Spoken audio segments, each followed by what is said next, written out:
안녕하세요. 아나무인의 시댁 식구들 때문에 결혼한 지 7개월 만에 남편과 헤어진 30대 여성입니다. 진짜 이런 이야기는 어디 막장 드라마에나 나오는 줄 알았지. 제 이야기가 될 줄은 꿈에도 상상을 못했네요. 어디서부터 이야기를 시작해야 하나 싶은데 두서가 없더라도 들어주시면 감사하겠습니다. 사실 이미 헤어졌고 어느 정도 정리가 되긴 했지만 제 얼굴에 침 뱉기 같아서 친구들한테 허심탄회하게 털어놓기는 쉽지 않더라고요.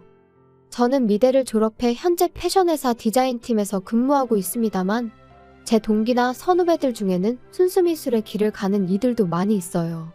그리고 그런 이들 중 한 선배가 강남에서 처음으로 개인전을 하게 되었는데 저한테도 시간 날 때 한번 보러 오라고 하더라고요. 그래서 기왕이면 오픈하는 날 꽃이라도 사들고 가서 축하해줘야겠다는 마음으로 참석하게 되었는데 그때 남편과 처음 마주쳤습니다. 듣자 하니 선배랑 고등학교를 같이 다녔다고 하대요. 아무튼 남편 쪽에서 먼저 연락처를 물어봤는데 평소라면 솔직히 거절했을 테지만 선배 친구라니 거절하기가 좀 껄끄러웠어요. 그래서 설마 별일 있겠냐는 생각으로 알려주고 말았는데 그게 시작이었네요. 전시회 이후로 한 달쯤 지났을까? 모르는 번호로 연락이 왔어요. 전화는 아니고 문자로 그때 인사했던 누군데 기억하냐 뭐 그런 내용이었죠. 그런데 사실 저는 그 무렵엔 남편의 존재를 거의 잊고 있었거든요. 그래서 그런 문자가 반갑기보다는 당황스러울 뿐이었습니다. 하지만 역시나 이번에도 선배 친구라니까 나름대로 매너 있게 상대를 해야겠더라고요. 그래서 잘 지내셨냐와 같은 간단한 안부로 대답을 대신했어요. 그런데 남편이 자기가 며칠 있다가 저희 회사 근처에 올 일이 있는데 그때 만나서 식사나 같이 하면 좋겠다대요. 이때는 솔직히 좀 생각을 했죠. 내가 이 사람이랑 밥까지 먹어야 하나 싶기도 하고 한편으론 이거 데이트 신청인가 싶기도 하고 그래서 고민 끝에 선배에게 연락해 실은 이런 일이 있는데 어떤 사람이냐고 물었어요. 그랬더니 선배 말이 사람이 성실하고 괜찮은 사람이라며 원래 그렇게 여자한테 쉽게 관심 보이고 그러는 타입이 아니니 한번 만나봐도 나쁘지 않을 거란 식으로 이야기를 해주더라고요.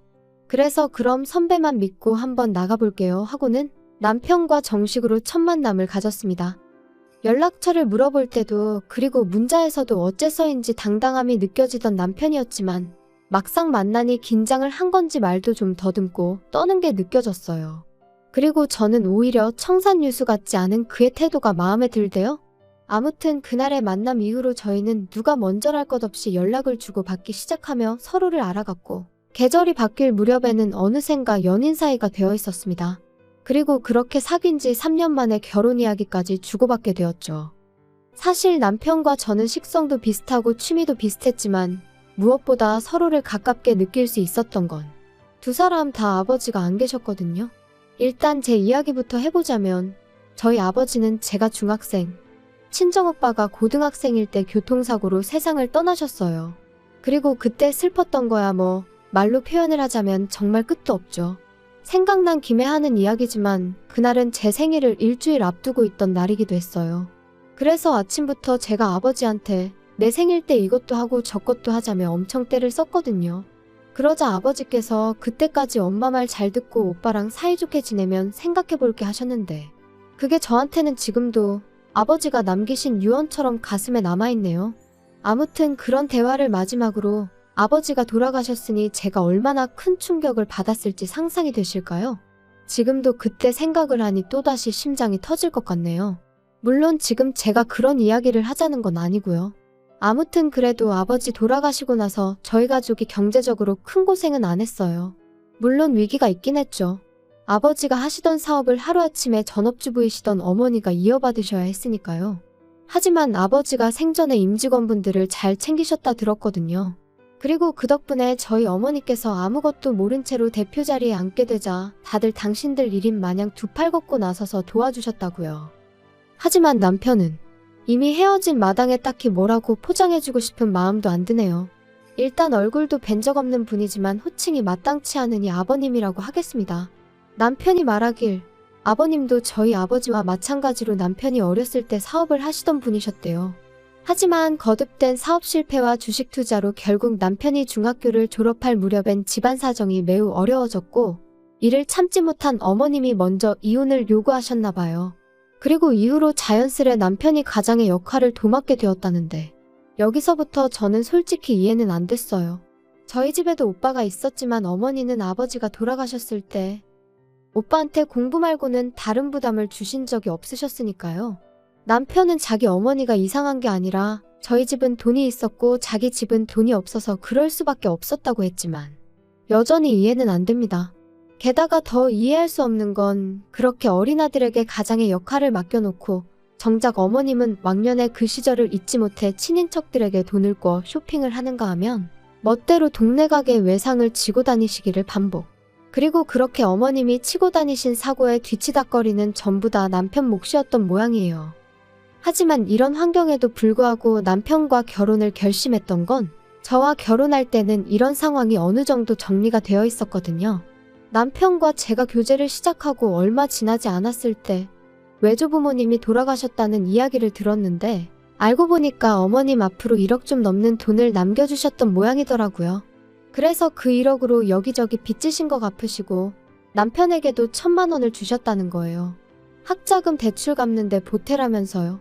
그래서 제가 남편한테 이렇게까지 말은 안 했지만 어머님이 정신을 차리셨나 보다고 다행이다 싶었죠. 그런데 제가 너무 큰 기대를 했던 걸까요? 돌이켜 생각해보면 이미 결혼 전부터 어머님의 언사는 도를 지나쳤었고 정상이 아니었어요. 그때는 그저 아들 가진 어머님의 귀여운 유세라고 생각하고 아버님이 안 계시니 어머님이 좀 더 세게 나오시나 보다고 생각하고 그랬는데 진짜 시간을 돌릴 수만 있다면 제가 제 머리를 쥐어받고 싶은 심정입니다. 시작은 상견례 자리에서부터였어요. 사실 저희 친정에서는 남편 가정 형편이 워낙 어려운 것도 알고 있었고 그래도 다행히 저희는 능력이 되니까 결혼을 허락해 주신 거였거든요.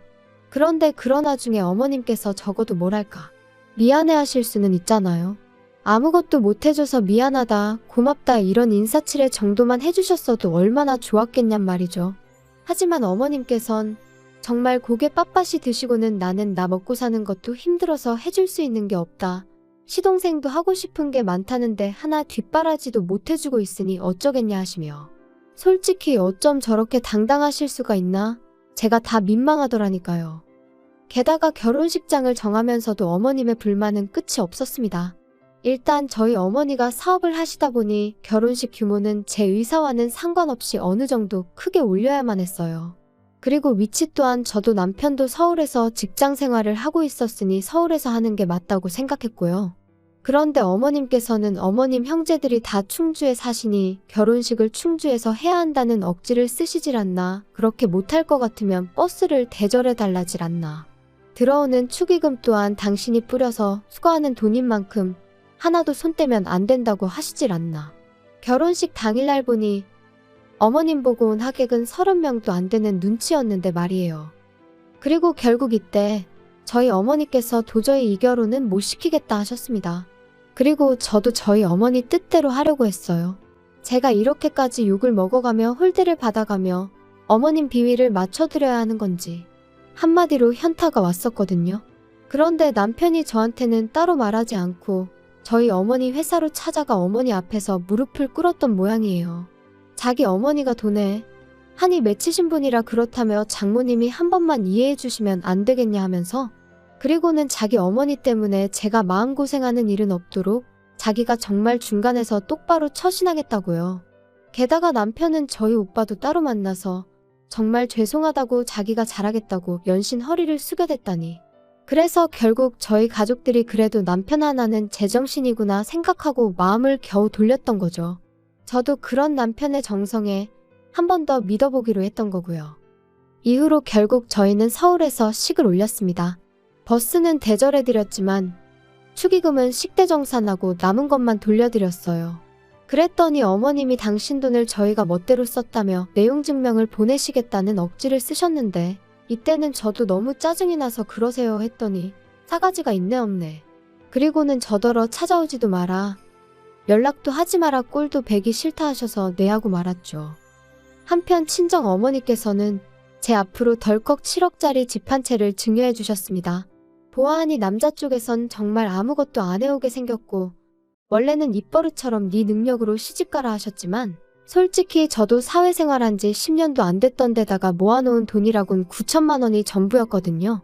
그러니 어머니가 보시기에도 답이 없다 싶으셨는지 집을 해주신 거예요. 참고로 오빠 장가갈 때보다 더 비싼 집을 해주셨어요.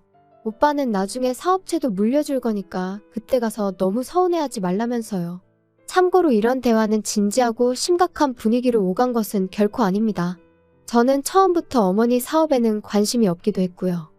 한편 이후로 그렇게 신혼살림을 꾸려나간 지 2달쯤 됐을 때였습니다. 2달 동안 어머님과 남편은 계속해서 연락을 주고받고 있었지만 저는 안 했어요. 하지 말라셨으니까요. 그리고 말이 나왔으니 말이지만 저도 결혼 전에 어머님 때문에 저희 친정어머니가 마음 고생하시는 것도 봤고 저희 친정어머니가 물론 저 좀 더 편하게 살라고 저 때문에 해주신 거지만 어쨌든 7억짜리 아파트를 해서 시집을 보냈으면 솔직히 어머님도 저희 친정어머니한테 고맙다는 말 한마디는 하실 수도 아니 하셔야 되는 거 아닌가요? 그런데 이런 방구도 없으셨으니 저라고 뭘 더 잘하고 싶은 욕심은 요만큼도 안 생기더라고요. 그래서 어차피 꼴도 보기 싫다 하셨지. 이래저래 할 이유가 없어서 연락을 안 드렸죠. 하지만 결국 답답한 건 어머님이셨던 모양이에요. 먼저 연락을 해오셨거든요. 집들이는 언제 할 거냐면서요. 어머님 말씀을 듣곤 어이가 없었습니다. 그래도 아들이 어떻게 해놓고 사는지 궁금은 하신가 보지 싶으면서도 한편으론 근사한 저희 집을 보여드리면 얼마나 좋은 사돈을 두신 건지 아시지 않을까 하는 유치한 생각도 들대요. 그래서 알겠다고 일주일 뒤에 오시라고 했어요. 참고로 아파트 들어올 때 리모델링까지 친정어머니께서 싹 해주셨거든요. 덕분에 현관부터 거의 호텔 같은 느낌이 나죠. 주말이 와도 밖에 나가고 싶은 생각이 안 들 정도로 너무 멋지다니까요. 아무튼 금세 시간은 흘러 약속한 집들이 날이었어요. 그런데 오시라곤 했지만 솔직히 제 마음이 다 풀린 것도 아니었고 저도 맞벌이를 하다 보니 음식을 한다거나 그럴 시간이 없더라고요. 그래서 집들이 전용 뷔페를 불러 세팅을 했고 그렇게 어머님과 시동생을 맞았죠. 그랬더니 역시나 음식을 직접 안 했다는 것부터 흠을 잡으시대요. 하지만 저희 어머님도 집에서 음식 안 해드세요. 연애하는 동안 남편이 매번 밖에서 저녁 식사를 해결하고 들어가길래 집에 가서 먹지 왜 맨날 사 먹냐니까 어머님이 음식하는 걸 별로 안 좋아하신다나요? 그래서 실제로 시동생도 맨날 편의점에서 사다 먹거나 자기가 대충 라면 끓여 먹거나 하는 일이 다반사랬어요. 그런데 그런 분이 저한테 집들이 음식을 직접 안 했다고 정성이 있네 없네 하시니 어이가 없었죠. 하지만 더 어이가 없는 일은 식사를 마치고 과일을 먹으면서 일어났어요. 어머님께서 분명히 남편에게 들어 알고 계셨을 텐데 이런 집은 얼마나 좋냐 하시더니 한 2억이면 사냐 그러시는 거예요. 아무리 세상 물정 모르신다고 해도 서울에 2억짜리 아파트라니 순간 짜증이 좀 났지만 꾹 눌러 참으며 7억에다가 세금 내고 리모델링해서 실제로는 8억 정도 들지 않았을까 싶어요 했습니다. 그랬더니 어머님이 뭐? 8억? 아이고 돈이 썩어나네 썩어나. 그래서 니들만 이렇게 좋은데 사니까 밤에 잠도 잘 오고 좋냐? 시애미한테는 한번 전화를 해야겠다는 생각도 안 들고 말이지? 어머님이 하지 말라고 하셨잖아요. 그런데 했으면 또 화내셨을 거 아니세요? 그러자 잠깐 정막이 흐르고 어머님은 갑자기 나오지도 않는 눈물을 쥐어짜내며 끄끄거리는 소리와 함께 아들 둘 사람 구실하게 키워놓으면 나도 좀 사람답게 사는 날이 올려나 싶었는데 장남이 돼서는 혼자 살겠다고 이렇게 나가서 지만 번듯한 집에 산다고 참 서글프다. 그러자 시동생이 거들듯이 또 한마디 했어요. 그러니까 형한테만 올인하지 말랬잖아. 이제 와서 누구 탓을 하겠어? 근데 형수도 그러는 거 아닙니다. 우리 형이 원래 이렇게 이기적인 사람이 아니거든요. 아무튼 할 말은 많은데 참는다. 참어. 근데 전 당황스러웠던 게 올인이나마나 남편이 자기 입으로 말하길 어머님한테 금전적으로 도움을 받은 건 그때 1,000만 원 받은 게 전부라고 했어요. 일단 대학에 들어간 이후로는 생활비부터 학비까지 아르바이트에 학자금 대출로 충당했고 덕분에 휴학과 복학을 반복해서 졸업도 거의 8년 만에 했다고 했거든요. 그런 와중에 시동생 용돈까지 챙겼다 들었고요. 그런데 도대체 뭘 올인을 했다는 거며 두 사람 다 뭐가 그렇게 서러운 건지. 하지만 남편이 보인 반응은 제 예상과는 전혀 달랐어요. 남편이 기껏 한다는 소리가 미안하다였으니까요. 자기가 정말 미안하다면서 방법을 찾아보겠다고요. 그리고는 조금만 참아달라고 그러는데 무슨 방법을 어디서 찾을 거며 뭘 조금만 참으라는 건지 내가 지금 꿈을 꾸나 싶을 정도로 옆에서 남편과 어머님이 나누는 대화가 현실감이 없더라고요. 그리고 그렇게 얼떨떨하게 어머님과 시동생을 보내고 뒷정리를 하는데 남편이 저더러 얘기 좀 하자더니 자기도 실은 근래 두세 달이 편하고 좋기만 했던 것은 아니랍니다. 자기만 이렇게 넓은 집에서 편하게 살아도 되나 죄책감이 들어서 괴로운 날들이 많았다나요? 어이가 없어서 그래서 나더러 어쩌라는 거냐고 물었어요. 그랬더니 그래서 자기가 생각을 해봤는데 어머님하고 시동생하고 여기서 지내게 하면 안 되겠냐는 거예요. 그래서 제가 지금 뭐 합가라도 하자는 거냐 나더러 어머님을 모시고 살라는 거냐니까 그건 아니랍니다. 그렇게 살면 서로 불편해서 어떻게 지내냐고 그게 아니고 그냥 이 집 자체를 그대로 어머님하고 시동생한테 내주자는 거라나요? 그리고 우리는 저희 어머니 회사에서 나오는 사택이 있지 않냐며 거기 가서 살자고요. 어이가 없어서 남편더러 지금 그걸 말이라고 하는 거냐 했어요.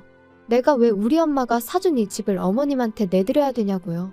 그랬더니 한다는 소리가 어머님이 사시면 얼마나 사시겠냐면서 어머님이 아버님이랑 이혼하시고 마음고생 정말 많이 하셨다고 외조부모님이 주고 가신 얼마 안 되는 돈도 주변 사람들한테 다 뺏기고 빌려 쓴 걸 갚아놓고 뺏겼다고 생각하더라고요.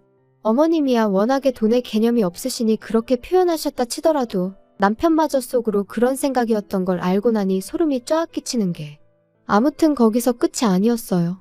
자기는 어머님이랑 시동생 없이 이렇게 좋은 집에 사는 거 그렇게 편치만은 않다면서 제가 양보를 못하겠다 하면 어쩌겠냐면서 당분간 떨어져 지내잡니다. 우리가 부부긴 하지만 그래도 제가 스스로 돌아보고 생각할 시간을 주겠다면서 말이에요. 그리고 딱 보니까 그렇게 말하면 제가 넙죽 미안하다고 할 줄 알았는지 남편 나름대로 초강수를 던진 거더라고요. 기도 안 차서 제가 웃었어요. 그리고는 그러라고 그럼 오늘 당장 짐 싸서 원래 살던 집에 가서 지내라 했지요. 그리고 나는 뭐 생각이 딱히 달라질 것 같지는 않으니 계속 떨어져 지내자고요. 그랬더니 남편도 그제서야 아차 싶었는지 내가 무슨 뜻으로 하는 말인지 지금 몰라서 이러는 거야? 진짜 왜 그래? 이렇게 기싸움 하자는 게 아니잖아. 아니면 우리 어머니랑 동생 지낼 수 있게 이렇게 비싼 집 바라지도 않아. 서울 변두리도 괜찮으니까 아파트 하나만 구해드리자. 응? 그러니까 내가 왜 그렇게까지 해드려야 하냐고. 진짜 막말로 오빠라도 잘 살게 되었으면 어머님도 도련님도 나한테 고마워해야 하는 거 아니야? 하나를 해주면 두 개를 바란다더니 정말 그 말이 딱이네. 이제 더는 신경 쓰고 싶지도 않으니까 그만 내 집에서 나가줘. 솔직히 결혼한 지 3개월, 혼인신고도 아직 하기 전이었어요. 안 하려고 안 한 게 아니라 남편이 그래도 어머님하고 제 사이가 어느 정도 풀어지고 그리고 나서 혼인신고 하러 갑니다 하고 인사는 드리고 했으면 좋겠다 해서 안 한 건데 생각해보면 그나마 남편이 저에게 좋은 일 하나 해준 거네요. 그래도 여전히 짜증은 납니다. 어차피 제 결혼식에 올 사람은 다 왔으니 혼인신고 안 했다고 이혼은 아니에요 말하는 건 제가 못하겠거든요. 그리고 남자친구는 결국 별 수 있나요? 친정어머니의 저희 오빠까지 나서니까 자기도 어쩔 수가 없다 싶었는지 본가로 돌아갔어요.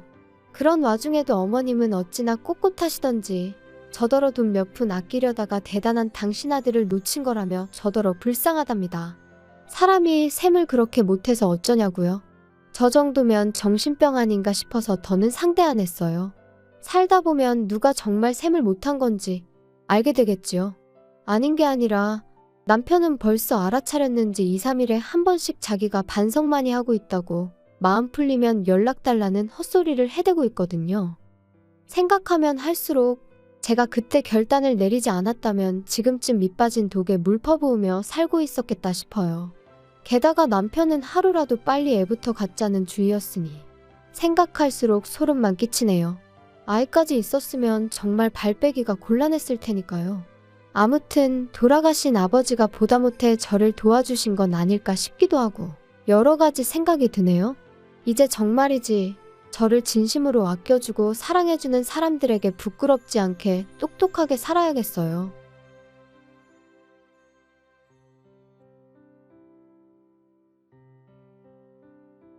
안녕하세요. 결혼한 지 10년 차로 아이 하나 키우고 있는 40대 여성입니다.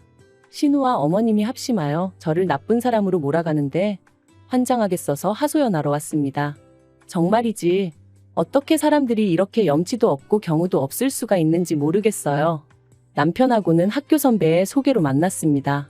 사실 남편을 소개받기 전에는 저도 제 나름대로 알아서 연애 좀 해보려고 독서 클럽이니 영화 클럽이니 그런 곳도 들어가서 활동도 좀 해보고 했는데 제가 사실 낯도 많이 가리고 그러다 보니 그런 곳에 간다고 해도 대화에 참여하기도 어렵고 무슨 이야기를 해야 될지도 모르겠고 그렇더라고요.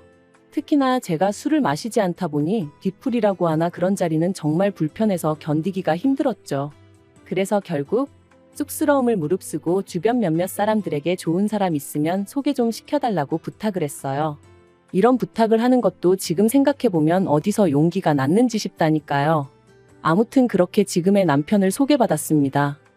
낯을 가리는 제 성격과 달리 남편은 굉장히 적극적이고 힘이 넘치는 사람이었어요. 어디서 그렇게 나오는 건지 대화의 주제도 끊이질 않았죠. 제가 조금이라도 불편해한다 싶으면 얼마나 자연스럽게 화제를 전환시키던지. 그래서 저는 솔직히 남편이 마음에 들면서도 이 남자가 연애를 한두 번 해본 게 아니겠구나 싶었습니다. 그런데 웬걸요? 소개팅을 주선해준 학교 선배의 말로는 친구가 많아서 그렇지 제대로 된 연애는 한 번도 못 해본 저와 마찬가지로 쑥맥이라는 겁니다. 솔직히 지금에서야 그 말을 고지곳대로 믿은 제가 바보인가 싶기도 한데 그때는 그런 의심은커녕 잘 됐다며 안심을 했다니까요. 게다가 남편도 어찌나 저에게 적극적이었는지 말 그대로 운명의 상대라 믿었죠. 사귄 지 반년이 좀 지나갔을 때 남편이 결혼 이야기를 꺼냈고 저는 조금 이르다는 생각은 있었지만 적극적인 남편의 태도가 싫지만은 않았어요. 결혼이란 게 누구 한 사람이 밀고 나가지 않으면 진행이 안 되더라는 언젠가 그런 이야기를 들은 적이 있었기에 오히려 다행이다 싶기도 했죠. 하지만 결혼 이야기가 어느 정도 진행이 되어가던 어느 날 남편이 저에게 사실은 자기가 저에게 말하지 않은 게 하나 있다며 운을 떼었습니다. 순간 여자 문제인가? 어디 숨겨둔 애라도 있는 건가? 그 짧은 시간에 별의별 생각이 머릿속을 스치며 심장이 쿵 떨어지는 느낌이 돼요. 그런데 다행이라고 해야 할지 제가 생각했던 그런 일은 아니었고 한다는 말이 결혼할 때 시부모님한테 따로 지원은 못 받을 것 같다 뭐 그런 이야기더라고요. 그래서 괜찮다고 했습니다. 솔직히 연애하는 동안 남편이 그렇게 잘 사는 집 아들이라고는 생각한 적도 없었거든요. 그런데 일이 진행이 되면 될수록 제 예상보다 훨씬 더 시댁 사정이 빠듯했어요. 알고 보니 아버님께선 오랫동안 병원 생활을 하시다 돌아가셨는데 그 과정에서 병원비로 적지 않은 빚을 지셨던 거죠. 그리고 그 병원 생활의 이유는 결혼하고 나서야 알게 되었는데 아버님이 음주로 중앙선을 침범하여 교통사고를 일으키셨던 거라 하니 이미 돌아가신 분이라고 해도 실망감이 이만저만 큰 것이 아니었습니다. 아무튼 시댁으로부터는 이런 한 푼 지원을 받지 못하는 상황이 기정사실화되자 친정부모님께선 저에게 이 결혼을 꼭 해야겠냐며 속상한 기색을 감추지 못하셨어요.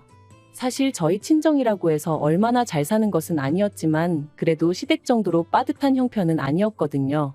하지만 그 당시엔 시쳇말로 제가 눈에 뵈는 게 없기도 했고 그 와중에 패기는 넘쳐서 없으면 없는 대로 시작하면 된다 생각했죠.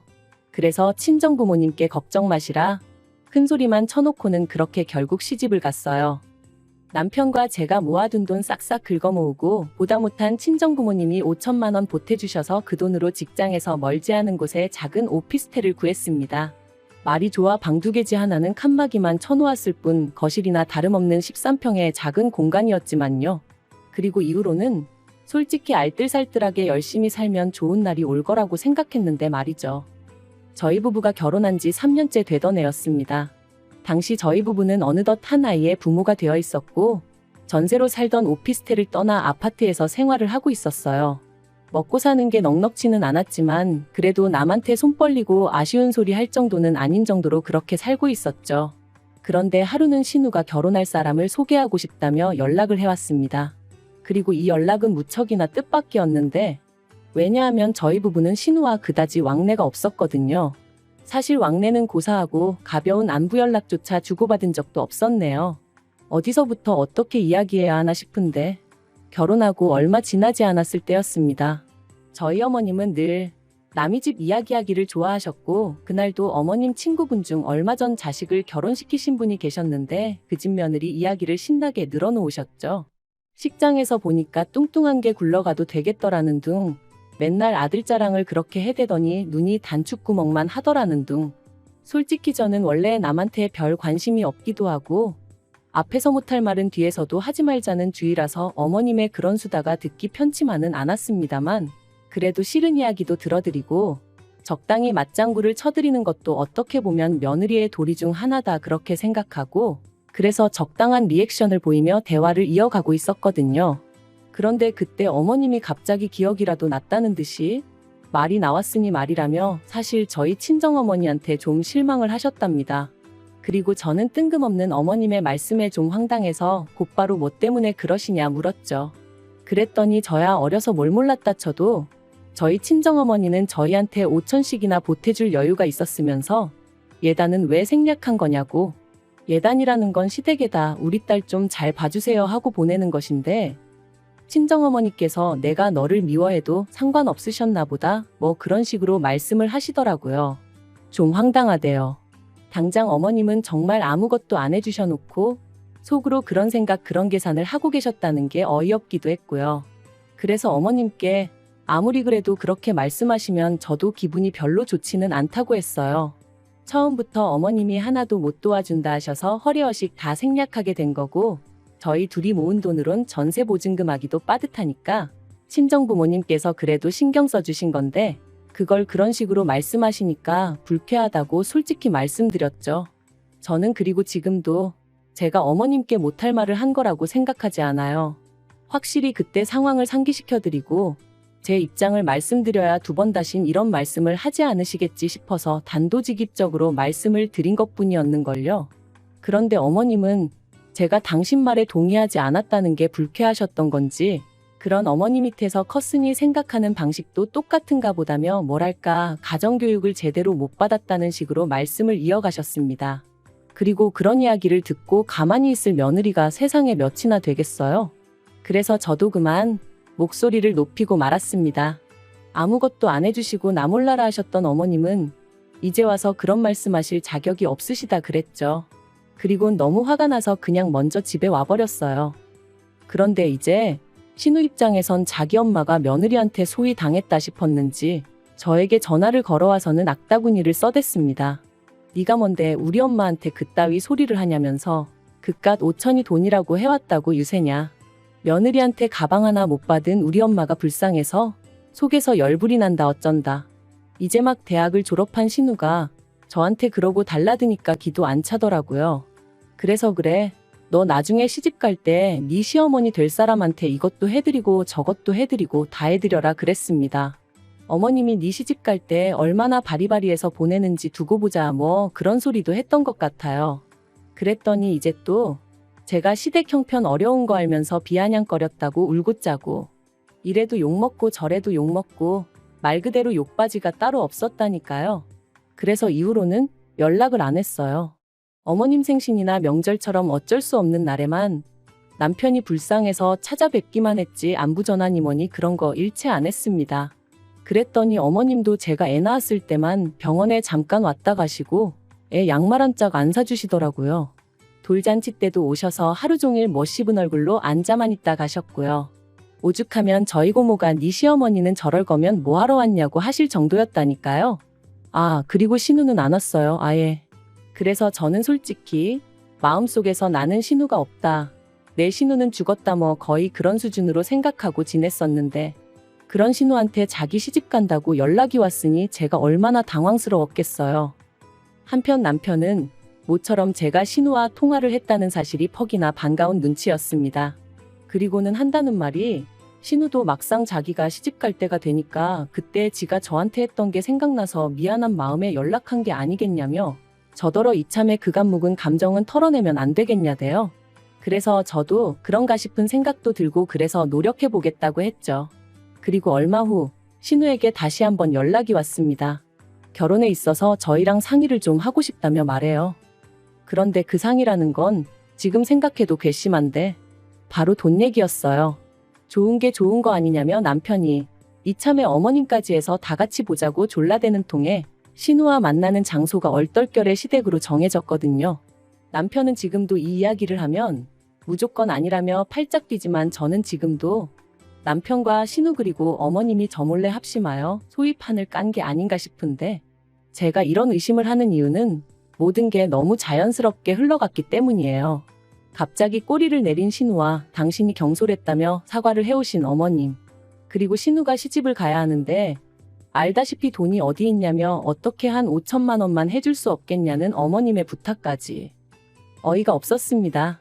그 이유는 단지 5천만 원이란 액수가 커서가 아니라 제가 현찰로 들고 있는 돈이 딱 5천만 원이었는데 마치 어머님이 그걸 알고 계신 듯 했으니까요. 그리고 제가 그런 의심을 할 수밖에 없었던 건 저는 돈 관리를 하는 내내 남편에게 비밀을 만든 적이 없어요. 오히려 남편에게 지금까지 얼마를 모았다, 목표는 얼마다 하며 세세하게 상황을 공유했었지. 그러니 제 입장에선 팔은 안으로 굽는다고 신우가 시집은 가야 되는데 돈이 없으니 자기들끼리 이런 깜찍한 생쇼를 꾸민 건가 싶기도 했고 하지만 어쨌든 없다고 했네요. 5천만 원이 무슨 땅 파면 나오는 것도 아니고 그런 큰 돈이 어딨겠냐고 딱 잡아댔죠. 그랬더니 어머님이 저더러 너무하다면서 그럼 얼마나 해줄 거냐 하시길래 제가 100만 원 불렀습니다. 솔직히 뭐 오간 정도 하나 없는데 100만 원도 과하다 싶었거든요.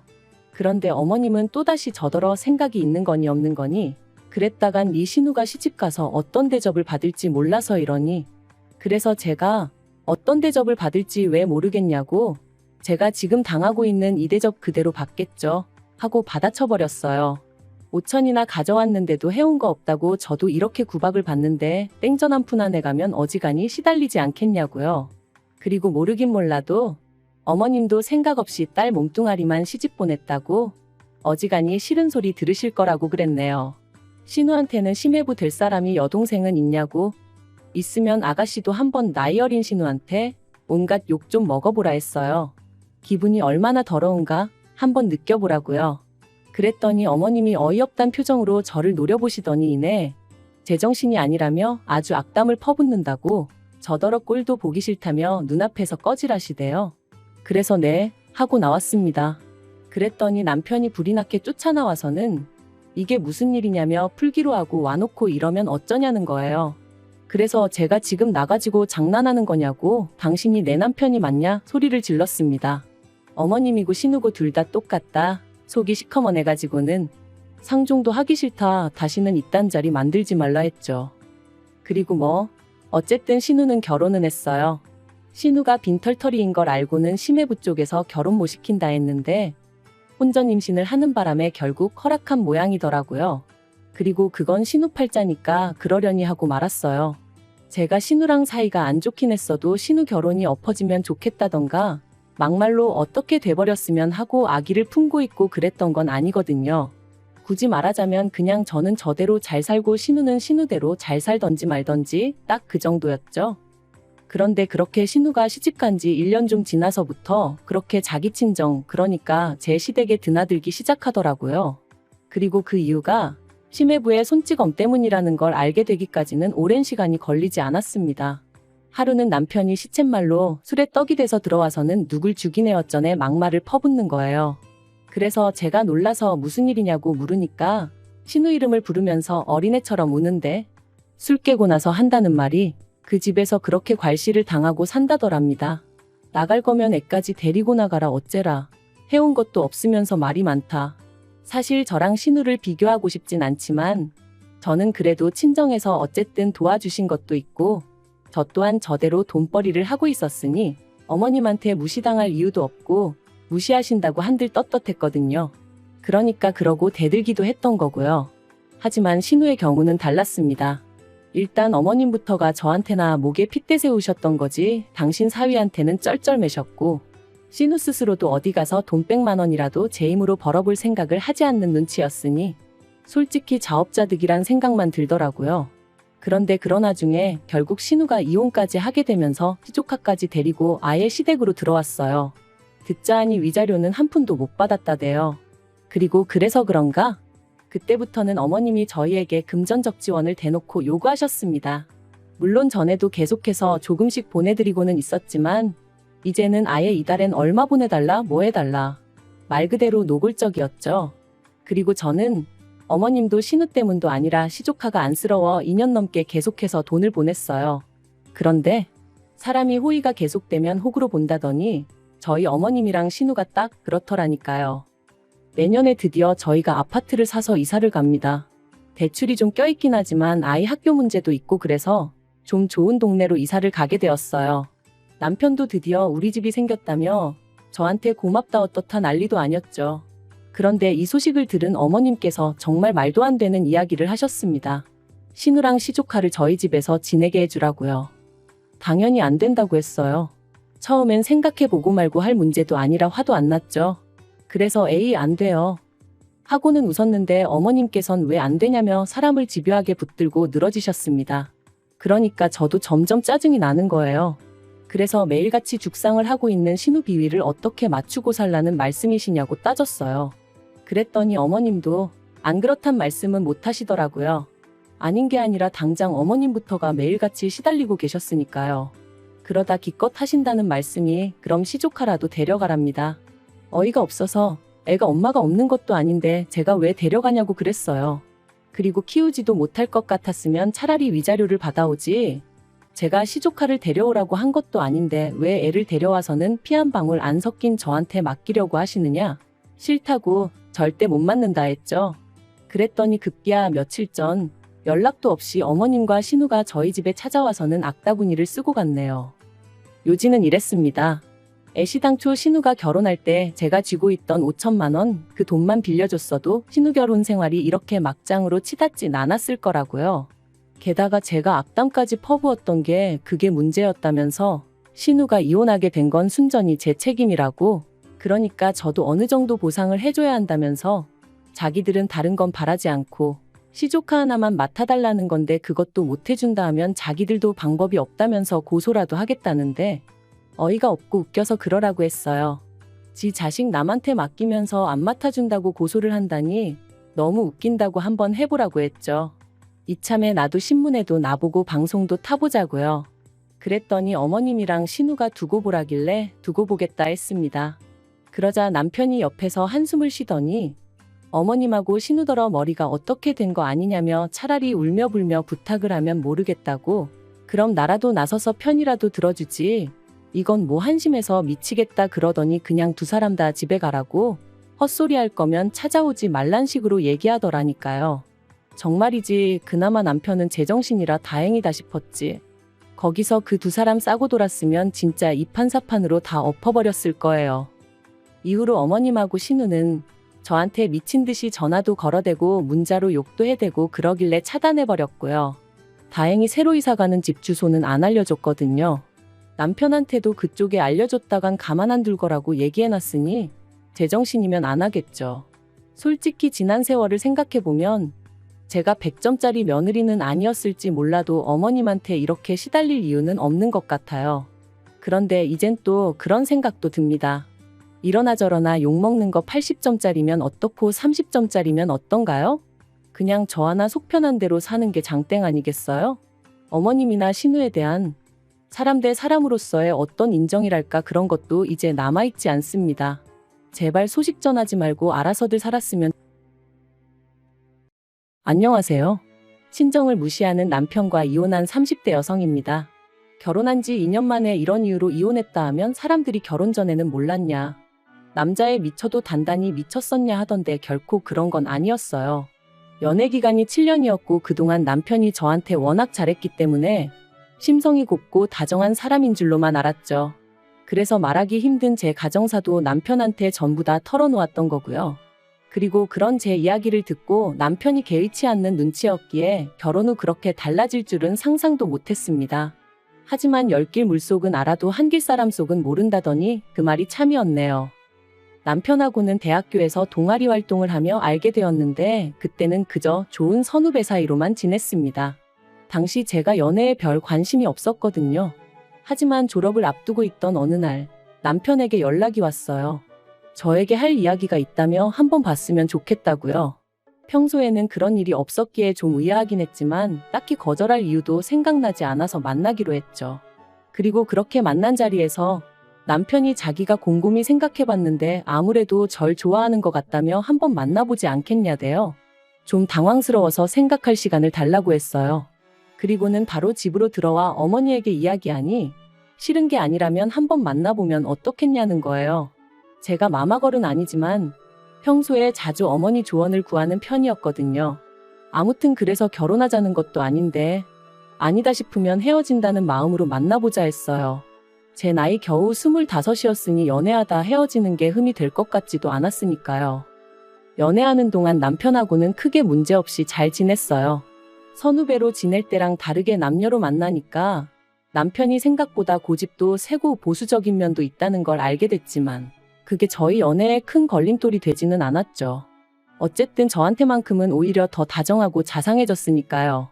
특히나 제가 직장생활 4년 만에 건강상의 이유로 잠깐 쉬어야 했던 시기가 있었는데 그때 남자친구가 얼마나 든든한 버팀목이 되어줬는지 몰라요. 저 콧바람 쐬게 해준다고 분위기 좋은 식당부터 시작해서 여기저기 많이도 데리고 다녔고요. 그래서 남자친구 덕분에 4개월 만에 슬럼프를 극복하고 더 좋은 직장에서 새 출발도 할 수 있었습니다. 하지만 그런 남자친구에게 그때까지도 저는 말하지 못한 비밀이 하나 있었는데 사실 숨기려고 숨긴 건 아니었어요. 오히려 깊이 생각하지 못해서 이야기를 못했는데 나중엔 타이밍을 놓친 듯해서 털어놓을 기회를 잡기가 어려웠던 거죠. 그건 바로 제 어머니에 관한 것이었습니다. 제 어머니는 저를 낳아주신 분이 아니라 길러주신 분이었어요. 저를 낳아주신 어머니는 제가 돌이 되기도 전에 사고로 세상을 떠나셨고 이후로 제가 3살쯤 되던 해 아버지가 지금의 어머니랑 재혼을 하셨다 들었습니다. 참고로 지금 제 어머니는 제가 다니던 병원의 간호사셨고 남자인 아버지 혼자 매번 저를 병원에 데려와 전전긍긍하는 모습이 안쓰럽고 마음이 가셨다네요. 그리고 그런 두 사람을 병원 의사 선생님께서 이어주셨고요. 제 어머니가 말씀하시길 처음엔 당신도 아버지와 당신 사이에서 아이를 하나 갖고 싶으셨답니다. 하지만 어린 나이에도 불구하고 조금씩 어머니 눈치를 살피는 저를 보면서 저한테 동생이 생기는 게 저한테 정말 좋은 일일까 싶었고 결국 고민 끝에 저를 위해서 갖지 않기로 하셨다는 거예요. 저한테만 완전한 사랑을 주고 싶으셨다고요. 그리고 그런 사연을 알게 되었을 때 저는 진심으로 어머니께 감사할 수밖에 없었습니다. 실제로 저는 어머니가 제 친어머니가 아니라는 걸 중학교 2학년 사춘기로 예민하던 시기에 알게 되었는데 그럼에도 불구하고 그동안 어머니가 얼마나 저에게 잘해주셨었는지 서운한 기억은 하나도 떠오르지 않았거든요. 그래서 이후로도 어머니와 제 사이는 달라진 게 없었어요. 오히려 더 가까워졌죠.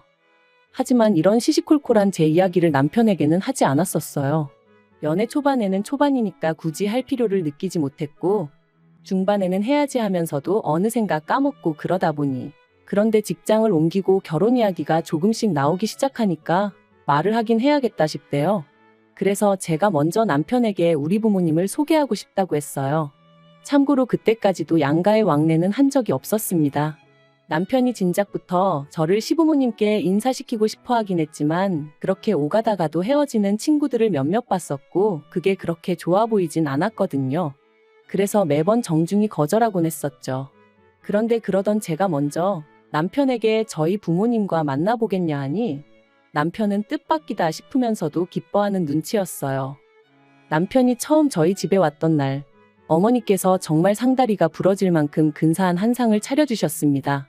그리고 남편도 그런 상차림을 보고는 입이 떡 벌어져서 벌써부터 사랑받는 사위가 된 것 같다며 너스레를 떨더라고요. 이후로 식사 내내 화기애애한 분위기가 이어졌지요.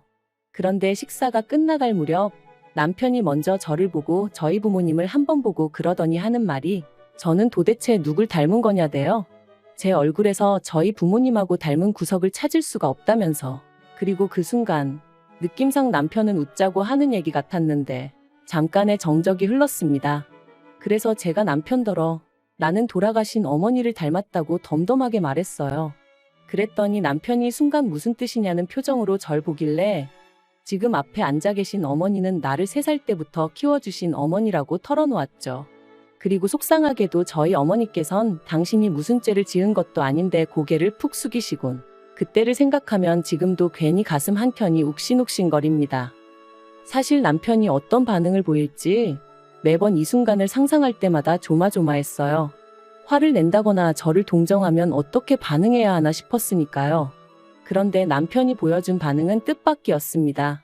그러냐 하더니 어머님이 대단하시네요. 고생 많이 하셨겠어요 하고 말았거든요.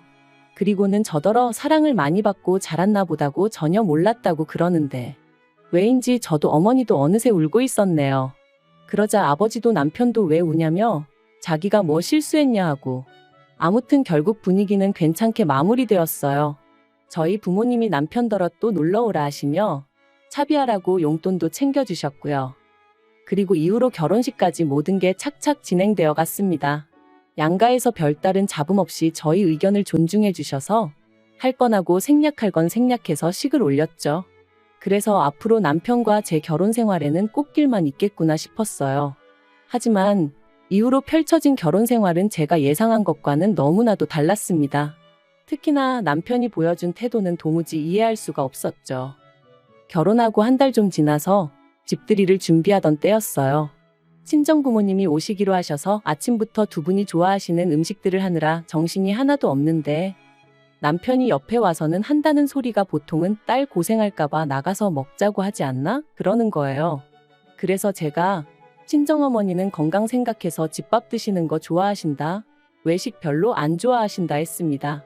그랬더니 그래도 보통 친어머니들은 딸 고생할까봐 이렇게 한다고 해도 못하게 할 텐데 자꾸 그 소리를 하는 거예요. 결국 듣다 못한 제가 나도 음식하는 거 좋아하고 그래서 괜찮아. 부모님이 맛있게 드셔주시면 좋지 하고 넘겼죠. 그런데 어이없는 건 막상 시부모님 모시고 집들이 할 때는 제가 야근도 있고 해서 몇 가지만 집에서 하고 몇 가진 배달시키면 좋겠다니까 그런 게 어딨냐고 짜증을 내더라고요. 친정부모님한테는 그렇게 해드리고 시부모님한테는 안 해주냐면서요. 그래서 제가 그러면 이번만큼은 당신도 좀 도우라 했어요. 사실 친정부모님 모시고 집들이 할 때는 하다못해 요리하는 동안 나오는 설거지라도 해줬으면 싶었는데 괜히 옆에서 또 저희 친정어머니가 저를 힘들게 한다는 식으로 헛소리를 해댈 것 같았거든요. 그래서 제가 꾹 참고 1부터 10까지 혼자 다 했습니다. 하지만 시부모님 모시고 집들이 할 때는 굳이 저 혼자 다 해야 할 이유가 없었으니까요. 그런데 남편이 친정부모님 모실 때는 알아서 잘만 하더니 시부모님 오신다니까 꾀가 나냐면서 빈정거리더군요. 거기다 저를 정말 열받게 한 건 말끝마다 친어머니들이 딸들한테 원래 그렇게 하냐면서 마치 저랑 저희 어머니 사이가 보통의 평범한 모녀 사이와는 다르다는 식으로 몰고 갔다는 거예요. 그리고는 저는 자기랑 결혼했으니 권씨 집안 사람이라며 자기 부모님한테 잘해야 된다는 식으로 말하는데 생각할수록 괘씸하고 황당하고 어이가 없더라니까요. 한편 올해 초 친정어머니의 환갑이었어요. 요새 환갑을 누가 그렇게 챙기냐 하지만 저는 어머니하고 단둘이 여행을 다녀올 계획을 세웠습니다. 돈도 결혼 전부터 따로 들어둔 적금이 있었고요. 참고로 남편하고는 결혼한 지 1년도 안 되었던 차였기에 남편이 저희 어머니한테 뭘 좀 해드렸으면 하는 기대는 정말 요만큼도 없었어요. 그저 제가 집을 며칠 비워야 되는 게 마음에 걸리긴 했지만 반찬이며 국이며 미리 다 냉장고, 냉동실에 채워뒀으니 솔직히 크게 문제될 건 없겠다 싶었죠.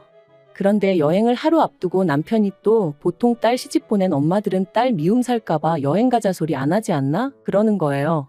그리고 그 말의 의도가 무엇인지 전 누구보다 잘 알고 있었기에 남편더러 친정엄마랑 여행 간다고 미움을 사 어째서 요새 그런 걸로 며느리 미워하는 시부모님도 계신가 하고 받아쳤습니다. 그랬더니 남편이 시부모님이 아니라 사위가 불편할 수도 있잖아 하는 거예요. 그리고는 장인장모 입장에서 사위랑 틀어져서 좋을 게 뭐가 있겠냐며 가뜩이나 저희 집은 제대로 된 장인장모도 아닌데 그런 건 생각을 못 하시나 그러는 겁니다. 듣자 하니 기가 막히고 황당해서 제가 뭐가 제대로 된 장인장모가 아니냐고 따졌어요. 그랬더니 솔직히 장모님이라고 불러드리기는 하지만 계모지 않냐면서 계모 장모라니 자기는 들어본 적도 없대요. 그러면서 제가 몰라서 그렇지 제대로 된 모녀 사이랑은 달라도 분명 다른 점이 있을 거랍니다. 그걸 모르고 그저 엄마 하는 제가 안타까워서 그런다나요? 말 같지도 않고 다음날 여행도 가야 되는데 일 키우기 싫어서 헛소리 할 거면 잠이나 자라고 하고 돌아누워 버렸는데 곱씹을수록 재수없고 짜증나고 그래서 다시 돌아누워서는 친엄마라고 자식 다 잘 키우는 거 아니고 계모라고 자식 다 구박하는 거 아니라고 뉴스도 안 보냐고 소리를 질렀죠. 하지만 사실 이런 일들로 이혼까지 결심한 건 아니었어요. 그저 저 하나 잘 살기만 바라시는 친정부모님께 이런 이야기를 했다간 괜히 두 분이서 서로 자책하실까 걱정이 되었기에 어떻게든 제 선에서 정리하면 된다고 생각했거든요. 그런데 남편은 점점 도가 지나친 발언을 서슴지 않더니 급기야는 넘지 말아야 할 선까지 넘어버렸습니다. 지난 6월에는 어머님의 생신이 있었어요. 그리고 저는 저희 집으로 시부모님 두 분을 초대해 식사를 대접할 생각이었죠.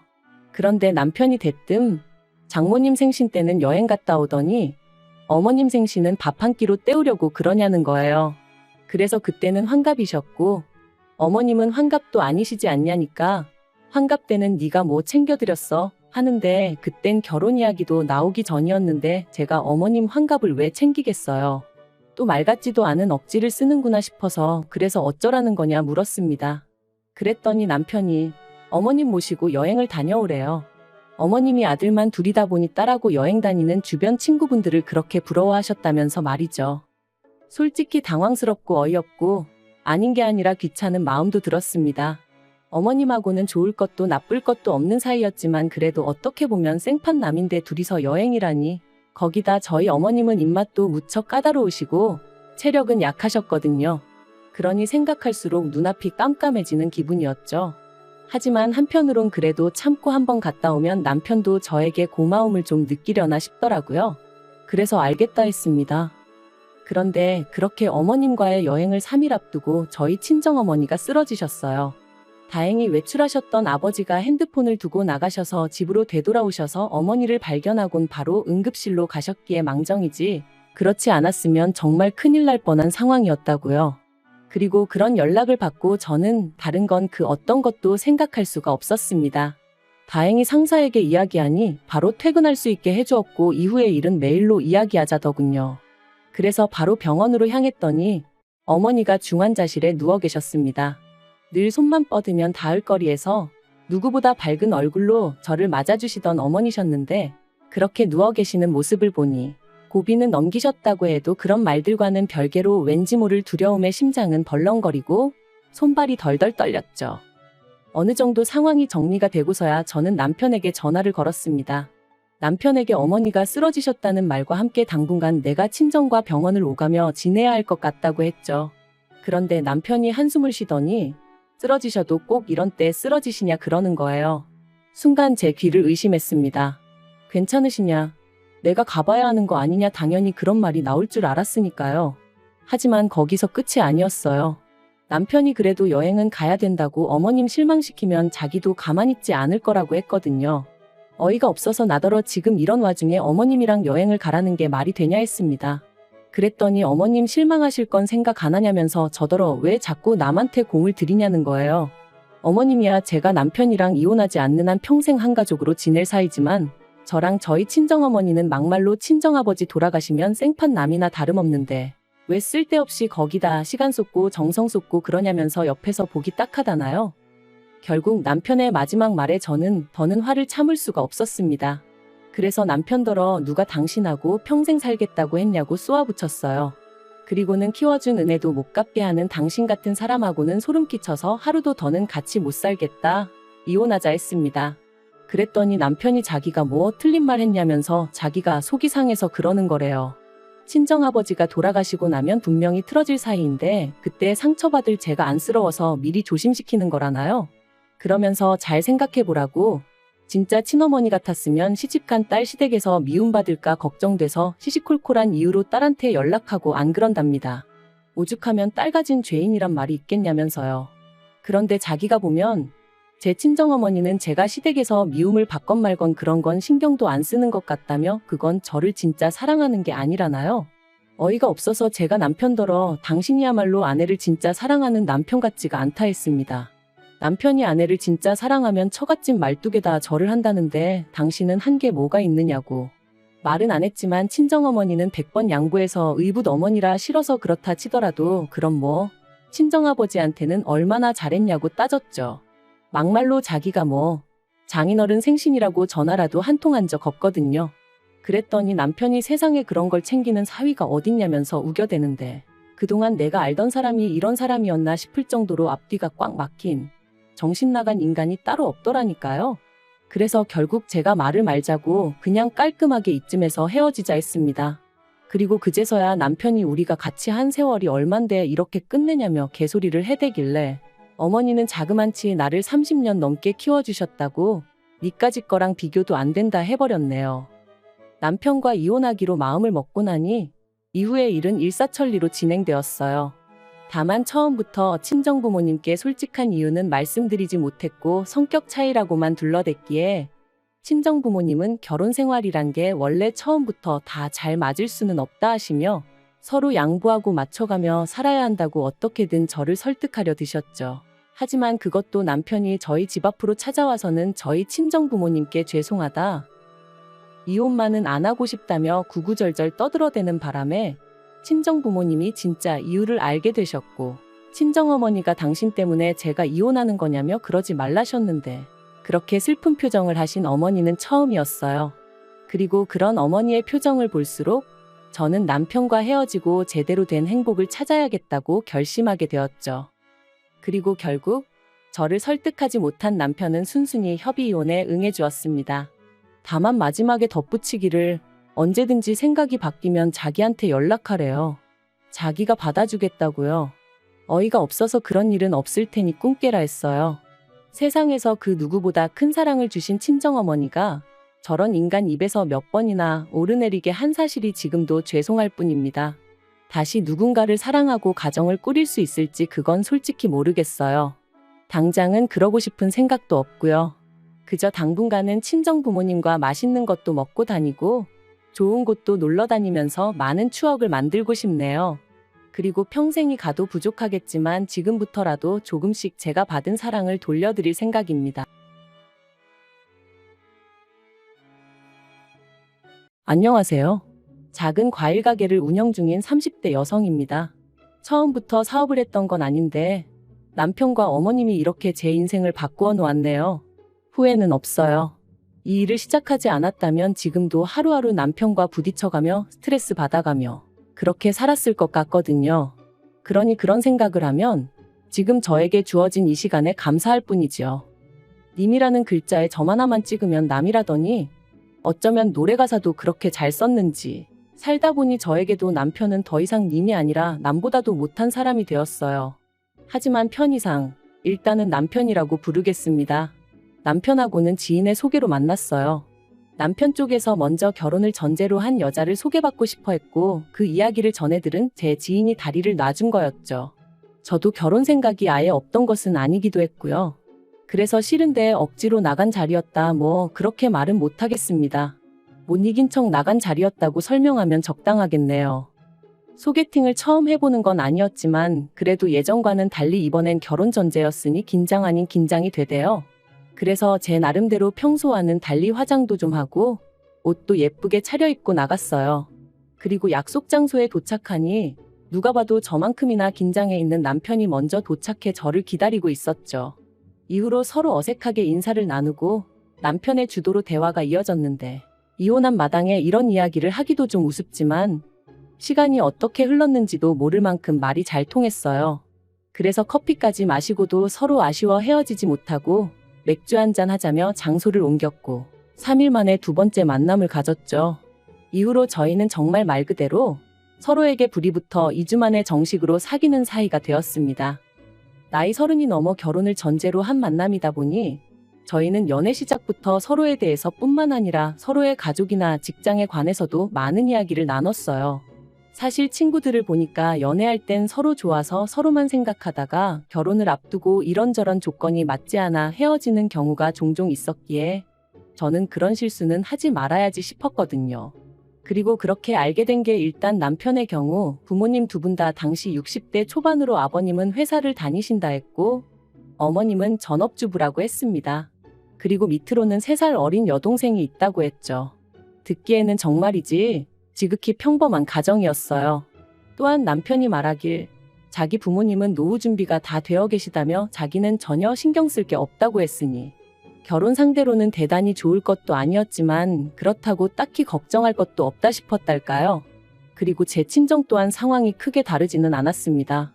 친정아버지는 여전히 직장 생활을 하고 계셨고 친정어머니도 이모와 함께 반찬 가게를 하고 계셨으니까요. 노후 또한 제가 걱정할 건 하나도 없었고요. 그런데 1년 반의 연애 끝에 정식으로 결혼 이야기가 진행되면서 황당한 사실이 하나둘씩 까발려지기 시작했습니다. 시작은 아버님의 회사였어요. 당시 남편은 아버님이 모 회사의 고문 같은 역할로 계시다고 했는데 그건 정말이지. 부풀린 수준이 아니라 아주 새빨간 거짓말이나 다름이 없었습니다. 아버님은 실은 지인의 사무실에서 사무보조 정도를 해주는 수준이셨는데 그마저도 지인이 나오지 않아도 된다고 하는 걸 아버님이 억지로 나가고 계시던 상황이었거든요. 하지만 남편은 그저 아버님 자존심을 지켜드리고자 살짝 뻥튀기를 한 것뿐이라며 오히려 저더러 그 정도도 이해를 못해주냐고 적반하장으로 나오는 게 아니겠어요? 그래서 그럼 도대체 시부모님 두 분은 무슨 돈으로 생활비를 대시냐니까 그건 제가 걱정할 게 아니래요. 어쨌든 노후 준비가 되어 있는 건 사실이라며 자식들한테 손 벌리고 그러실 분들은 아니라면서 말이죠. 친정에서는 이 사실을 아시고는 솔직히 많이 황당해하셨어요. 아버님의 직장이 문제가 아니라 남편이 어쨌든 고의로 저를 속였다는 게 문제라고 하시면서요. 하지만 나오던 결혼 이야기를 없던 일로 하고 헤어지라 말씀은 차마 못하시는 눈치셨습니다. 왜냐하면 이 일이 있기 전까지 적어도 남편과 저 두 사람만 놓고 보자면 정말 알콩달콩 예쁘게 잘 만났거든요. 싸워서 울고 짜고 하는 일도 없었고 게다가 남편이 저희 친정부모님을 뵙기 전이었음에도 불구하고 생신이면 케이크 사서 제 손에 들려보내, 명절에는 과일 보내. 나름대로 잘했던 건 사실이었으니까요. 그래서 저희 친정부모님도 비록 직접 만난 적은 없었지만 무척이나 좋게 생각하고 계셨습니다. 특히 친정아버지는 제가 결혼하면 사위를 아들이다 생각하고 잘해주시겠다며 정말 기대가 크셨고요. 그러니 실망하긴 하셨어도 헤어져라 소리는 차마 못하시는 눈치셨죠.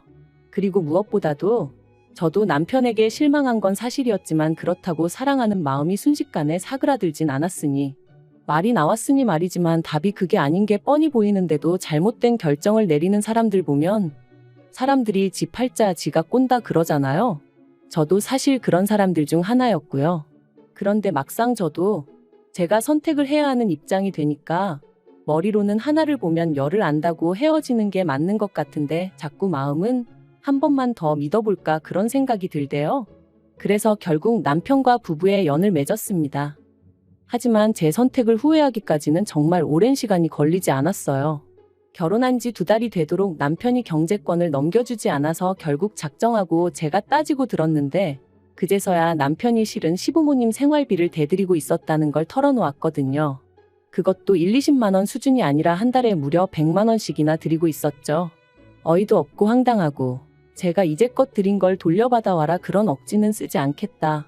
하지만 앞으로는 그렇게 못 드린다 했어요. 그런데 남편이 자기가 드리던 걸 안 드리면 당장 시부모님은 어떻게 살라는 말이냐며 그럼 제가 모시고 살 거냐고 뻔뻔하게 나오는 게 아니겠어요? 그래서 노후 준비 다 되어 계시다고 하지 않았냐. 자식들에게 손 벌리는 분들 아니라면서 이게 말이 되냐 하니. 이제 시부모님 연세 60 좀 넘으셨는데 어떻게 벌써부터 노후 자금을 쓰라고 하냐면서 자기는 그렇게는 못한답니다. 그럼 두 분 다 제대로 된 일자리라도 알아보게 하셔라. 특히 어머님은 어디 편찮으신 것도 아닌데 왜 집에 계시냐 했더니 그 연세에 어디 가서 일을 하시냐며 저에게 못됐다 하는데 정말이지 노후 자금을 쓰기엔 너무 젊고 일을 하시기엔 너무 늙었다는 남편의 문혼일을 도무지 당해낼 수가 없었네요. 그래서 결국 저희는 결혼한 지 3달 만에 네 돈은 네 돈 내 돈은 내 돈 말 그대로 반반 결혼 생활을 시작하게 되었습니다.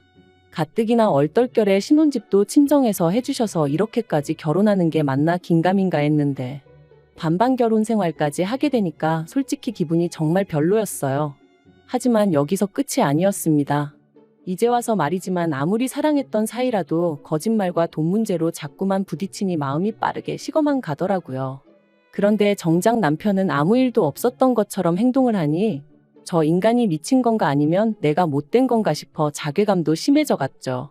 하지만 어쨌든 이미 결혼은 했고 싸운다고 상황이 나아지면 모를까 오히려 스트레스만 더 심해져 갔으니 다른 부부들도 별반 다르지 않을 거란 나름의 위로를 하며 그렇게 결혼 생활을 이어나갔습니다.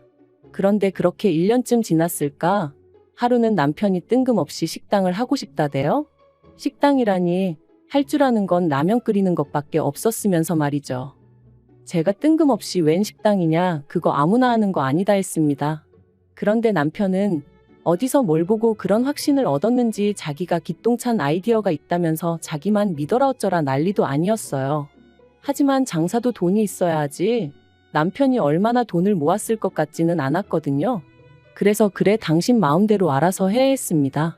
말로만 저러다 말겠지. 설마 뭘 어쩌겠나 싶었거든요. 그런데 제가 남편을 너무 과소평가했던 모양입니다. 식당 이야기가 나오고 정말 2주도 안 돼서 남편이 회사에 사표를 썼다며 저한테 통보를 해왔으니까요. 아무리 반반 결혼 생활을 하고 있다지만 눈앞이 깜깜해지는 기분이었어요. 남편은 저한테 피해가는 일은 없을 거다. 오히려 제가 자기 덕을 보게 될 거다 하며 큰 소리를 뻥뻥 쳐댔지만 별 믿음도 안 갔고요. 그런데 이게 웬걸요? 회사를 관둔 지 2달 만에 남편은 보란듯이 서울 시내에 있는 식당을 인수했어요. 저도 말은 안 했지만 속으로 정말 깜짝 놀랐답니다. 그래도 원래 장사하던 가게를 인수했으니 권리금이랑 보증금이랑 못해도 몇 천은 들어갔을 것 같았는데 그 돈이 다 어디서 났나 싶기도 했고요. 하지만 알아서 괜히 골머리 썩느니 모르는 게 낫겠다 싶어서 굳이 묻지 않았죠. 초반에는 남편이 나름대로 기합이 바짝 들어가서는 아침 9시에 나가 새벽 4시에 들어오는 생활을 이어갔습니다.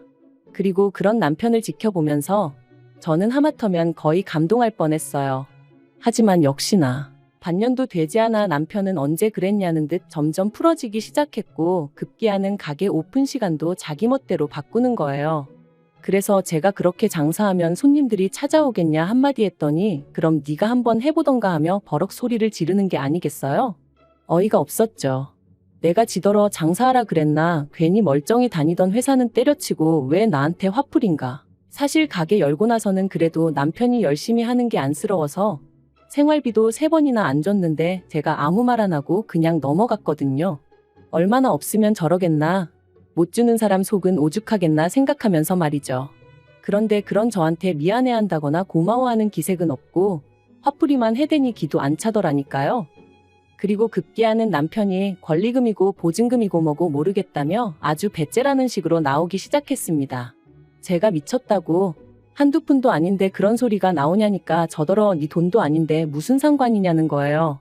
그런데 더 어이가 없었던 건 남편이 그렇게 나오자 어머님이 난리셨어요. 알고 보니 남편 가게를 차려준 게 어머님이셨거든요. 어머님은 무려 8천만 원이란 당신 돈이 들어갔다며 그 돈을 저더러 갚으라셨습니다. 제가 어이가 없어서 저랑 상의를 하고 남편한테 빌려주신 것도 아닌데 그 돈을 왜 제가 갚아야 하냐고 저는 못 갚는다 했어요. 그리고는 남편더러 당신 어머니 돈인데 아깝지도 않냐. 정신 차리라 몇 번이나 어르고 달랬지만 도통 들어먹지를 않대요. 그런데 그 무렵 안 좋은 일은 몰려서 온다더니 제가 다니던 회사가 부도가 났습니다. 언젠가부터 흉흉한 사무실 분위기가 마음에 걸렸는데 결국 사장이 직원들을 모아놓고는 미안하게 됐다며 더는 방법이 있네 없네. 그리고는 대부분의 직원에게 해고를 통보했죠. 직원들 몇몇이 이렇게 나갈 수는 없지 않냐며 법적으로 한번 붙어보자고도 했지만 그게 말처럼 쉬운 일도 아니고 그래서 일단은 어떻게 상황이 진행되는지 알려달라 하며 저는 저대로 또 살 길을 찾아 나서야 했어요. 그리고 그런 와중에 남편은 하도 죽겠다며 사람을 보채대니 가게에 한번 나가봤는데 사실 그전까지는 자기 멋대로 결정하고 판 벌린 남편이 미워서 가게에 가본 적이 없었어요. 한창 남편이 열심히 하던 때는 방해가 될까 싶어 못 갔고요. 그래서 제대로 가본 건 그때가 처음이었는데 여길 왜 말아먹지 싶을 정도로 위치도 너무 좋고 한마디로 이해가 안 되는 거예요. 처음엔 당장 출근도 안 하겠다. 남편을 도와줄까 싶었어요. 하지만 정작 남편은 거의 포기한 상태로 무념무상인데 자칫하다간 저 혼자 독박 쓰게 생겼더라고요. 그래서 남편더러 정말 가게 접을 거냐 물으니 그럴 거라길래 그럼 나한테 팔라고 했습니다. 그러니까 남편이 그게 무슨 말도 안 되는 소리냐면서 팔고 자시고 할 게 어딨냐고 그냥 저더러 나와서 도와주면 되는 거 아니냐대요. 그렇게는 못한다 했습니다. 보나마나 당신은 나를 직원 부리듯 할 거고 어머님은 어머님대로 당신 돈으로 차렸다 하시며 온갖 생색을 내실 게 분명하다고. 그러니까 난 무턱대고 나와서 일 도와주고 그렇게는 못한다 했죠. 나한테 아예 전적으로 팔던지 아니면 접던지 당신 하고 싶은 대로 하라면서요. 그리고 저는 그렇게 어머님의 가게를 인수했습니다. 다만 저도 모아놓은 돈이 많던 건 아니었던지라 친정어머니에게 상의를 드리니 어머니가 당신이 인수하겠다 하셔서 저희 어머님 대 친정어머니 간의 거래로 이루어졌지요. 지금 생각해보면 저도 정말 무슨 깡으로 그랬는지 모르겠어요. 그런데 정말 가게 자리가 좋아서 조금만 신경 쓰면 잘 풀릴 것 같은 확신이 들었달까요? 그리고 나중에 듣기론 친정어머니는 어머니대로 제가 확신이 있으니 한번 밀어줘보자 싶으셨다대요. 그리고 그때부터 저는 정말 하루에 길어야 4-5시간을 자가며 가게 일에 몰두했습니다. 남편은 회사가 많은 동네니 무조건 술집을 해야 한다며 그 작은 공간에 빡빡하게 테이블을 밀어넣고 술을 팔았지만 일단 제대로 된 안주도 없지, 그렇다고 술이 싼 것도 아니지.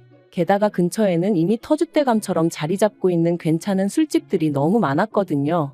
그래서 저는 과감하게 그 공간을 과일가게로 바꾸어 버렸어요. 저도 그랬지만 직장인들 대부분이 아침 먹을 시간도 없이 출근을 하는데 그럴 때 바나나라던가 사과 하나만 있어도 살 것 같거든요. 아무튼 나머지는 제 사업 비밀이라 더 말은 못하겠습니다만 과일가게로 바꾼 건 정말 신의 한 수였어요. 제 예상보다 훨씬 더 많은 손님들이 아침 출근길 때만이 아니라 점심때 찾아오기도 했고 또 자취하는 직장인들도 많이 찾아왔거든요. 그래서 어떤 날은 과일이 없어서 못 파는 날도 있었다니까요. 그리고 그렇게 저는 단 1년 만에 친정어머니에게 빌린 돈을 모두 갚았을 뿐만 아니라 제 차도 뽑았는데 그걸 보고 남편이 어지간히 배가 아팠던 모양입니다. 참고로 이 무렵에는 남편이 역시 공무원이 제일이라며 공무원 공부를 하고 있었고 자기가 부담해야 할 생활비도 하루 이틀 밀려주기가 일쑤였던지라 따져보면 못해도 3분의 2는 제가 부담했을 거예요. 하지만 여기까지는 그래도 어쨌든 제 남편이니 이해하고 안고 가려고 했습니다. 그런데 그런 제 마음도 모르고 하루는 어머님이 제 과일 가게에 찾아오셔서는 남편에게 다 들었다며 제 가게를 내놓으라시대요. 처음부터 자기가 제 꼼수에 넘어가 안팔 가게를 팔았다면서 말이죠. 황당하고 어이가 없어서 그게 말이 되냐 했습니다. 정당하게 값 치르고 제가 인수한 제 가게니 억지 쓰지 마시라 했고요. 하지만 어머님의 억지에 이어 남편까지 저를 달달 볶기 시작했어요. 급기야는 한다는 말이 너는 이제 나름대로 노하우도 있고 그러니 어디 가서 새로 열어도 잘할 수 있지 않냐면서 자기도 자기지만 어머님이 저 때문에 얼마나 소가리를 하시는지 아느냐고 며느리가 돼서는 그러면 안 된다나요? 그리고는 며느리도 자식인데 어머님한테 효도는 못할 망정 이건 어머님 노후를 가로챈 거나 마찬가지네 어쩌네. 또 뭐라더라 자기가 언제까지 이렇게 공부를 해야 하냐. 자기도 집안에서 존경받는 가장이고 싶다. 아무튼 말도 안 되는 소리를 끝도 없이 늘어놓는데 언제까지 들어줘야 하나 미치겠더라고요. 한편 어머님과 남편이 아무리 뭐라건 제가 들은 척도 안 하니 둘 다 방법을 바꾼 건지 한다는 소리가 제대로 된 보상을 해달라대요. 그리고 그 보상은 바로 현찰 1억이었죠.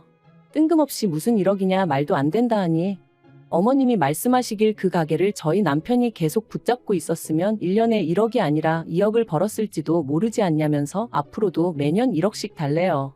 기도 안 차서 어머님 아들이 말아먹을 뻔한 거 제가 살려놓은 거 모르시냐니까. 사람이 살다 보면 슬럼프가 올 수도 있는 건데 그걸 기다려주지 못한 제 잘못이랍니다.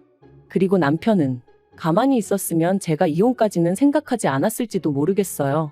하지만 입만 살아가지고 어머님 옆에 딱 붙어서는 엄마 말이 맞다는 둥, 제가 너무한다는 둥, 너는 우리를 가족으로 생각을 안 하는 거냐, 그렇게 악착같이 니 거 내 거 따져야겠냐?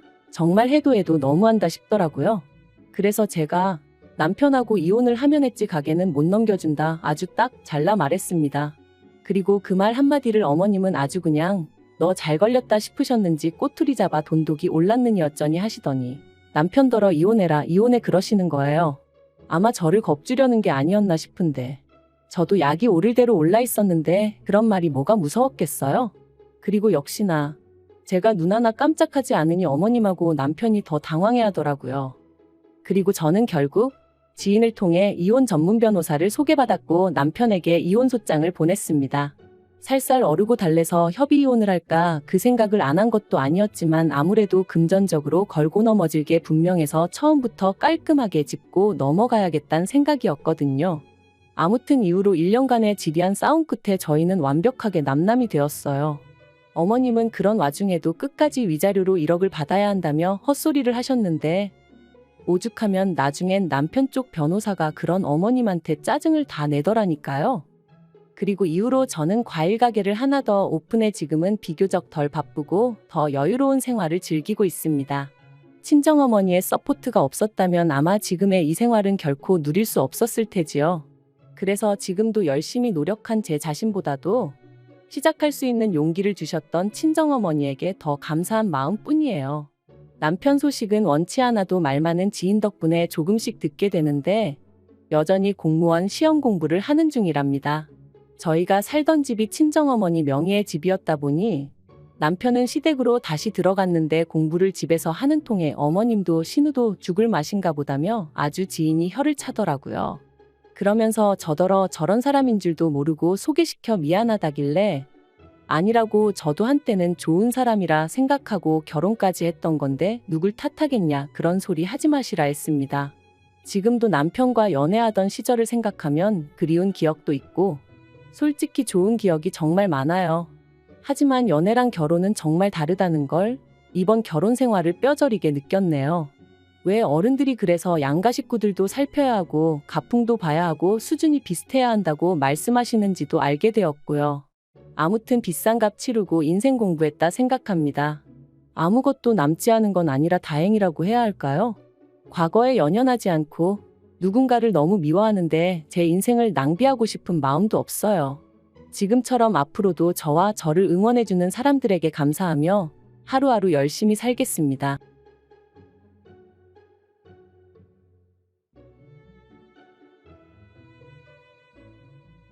결혼식 올리기 전까지만 해도 저는 결혼은 현실이다 하는 말이 무슨 말인가 싶었어요. 남편하고 연애하는 동안에는 이따금씩 혹시 내 속마음이 이 사람 귀에 들리는 건가 싶을 정도로 제 마음을 잘 알아주는 사람이었거든요. 서로 잘 맞기도 했고 그만큼 저한테 잘 맞춰주기도 했고요. 이렇게 서로 통하는데 결혼해서 같이 살게 되면 얼마나 좋을까 싶었죠. 그런데 결혼하고 나니까 이 사람이 연애할 때 그 사람이 맞나 싶을 정도로 다투는 일이 많아지기 시작했어요. 처음에는 그냥 내 마음은 그게 아닌데 싸움까지 번지게 된 게 속상하고 그럴 따름이었는데 하루가 멀다 하고 다투기 시작하니까 결혼한 지 얼마나 됐다고 내가 사람을 잘못 본 건가 하는 생각까지 들기 시작했습니다. 그런데 가만 보니까 남편하고 저 둘만 두고 보면 달라진 거 하나 없었어요. 대체 왜 때문에 이렇게 싸우는 건가 가만 보니 싸움의 이유가 우리 둘한테서 있는 게 아니라 항상 거기에는 시댁이 엮여 있다는 걸 깨닫게 된 거죠. 결혼하고 나서 시댁에 섭섭한 마음이 있기는 했어요. 결혼하기 전에는 당신들 노후 준비 다 되어 있으니까 걱정 말고 니들끼리 행복하게 잘 살 생각만 하거라 했던 분들이 결혼하고 나니까 180도 돌변해가지고는 언제 그랬냐는 듯 우리한테 이거 바라고 저거 바라고 하기 시작했거든요. 알고 보니까 노후 준비가 다 되어 있다는 것도 거짓말이었어요. 자식들이 부모한테 효도하는 걸 노후 준비라고 여기고 있었던 겁니다. 키워준 은혜가 있으니 자식들이 갚는 게 천륜이 아니겠냐 하는데 그게 노후 대책인 걸 알았다고 해도 남편과 결혼을 다시 생각해 본다거나 그러지도 않았을 겁니다. 자식이 부모한테 효도하는 거야 당연한 일인데 그럴 계획이었으면 차라리 결혼 전에 미리 말해줬으면 참 좋았겠구나 싶었죠. 미리 말하기에는 껄끄러우니까 그걸 당신들도 알고 숨겼던 거 아니겠나요? 결혼하고 나서 말이 바뀌니까 제가 시댁에 뭘 해주더라도 해주는 게 아니라 괜히 뜯기는 기분이 드는 거예요. 그런데 남편은 또 그게 자기 부모님 얽힌 문제니까 그걸 가지고 마음 상해하고 기분 나빠하는 제가 원망스러웠던 거였죠. 시댁하고 교류만 있다 하면 남편하고 싸우는 게 일이었습니다. 어차피 드리는 거 기분 좋게 드리면 어디가 덧나냐는데 기분 문제 아니겠나요? 엎친 데 덮친 격으로 신우들까지 가세해가지고 상황이 좋아지기는커녕 더욱 더 나빠지기만 했습니다. 남편 위로 누나가 둘 있는 건 알고 있었는데 결혼 전에는 적어도 신우 문제로 골머리 썩을 일은 없겠다 하고 생각했었어요. 그도 그럴 게 신우 한 명은 지방에서 혼자 지내며 회사 생활하고 있었고 다른 한 명은 결혼해서 가정 꾸려가지고 잘 살고 있었거든요.